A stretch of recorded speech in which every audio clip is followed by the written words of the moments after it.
আসসালামু আলাইকুম বন্ধুরা, ভালোবাসা ও রহস্য চ্যানেলে আপনাকে স্বাগত।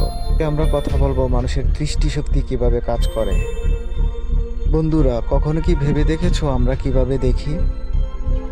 চোখের মধ্যে এমন কি রহস্য লুকিয়ে আছে যা আমরা পুরো পৃথিবীটাকে স্পষ্ট দেখতে পাই? আজকে আমরা জানবো মানুষের দৃষ্টিশক্তির পিছনের রহস্য।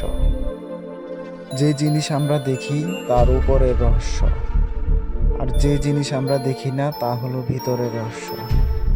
যেমন আমরা যেটা দেখতে পাই তার উপরে আলো পড়ে, সেই আলো প্রতিফলিত হয়, আমাদের চোখে প্রবেশ করে প্রথমে কর্নিয়া দিয়ে। এরপর আলো যায় চোখের মাঝখানে, যার নাম পিউপিল। আইরিশ পিউপিলের আকার নিয়ন্ত্রণ করে যাতে আলো ঠিকমতো ভিতরে ঢুকতে পারে। লেন্স আলোকে ফোকাস করে, যা আমাদের পাঠিয়ে দেয় চোখের পিছনের অংশে। পিছনের অংশে আছে রেটিনা। রেটিনায় থাকে বিশেষ কোষ। এই কোষগুলা আলোকে ইলেকট্রিক সিগন্যাল বা বৈদ্যুতিক সংকেতে পরিণত করে। এই সিগন্যাল অপটিক নার্ভ দিয়ে যায় মস্তিষ্কে। মস্তিষ্ক সেই সংকেতকে বিশ্লেষণ করে, আর তখনই আমরা দেখতে পাই একটি সম্পূর্ণ ছবি।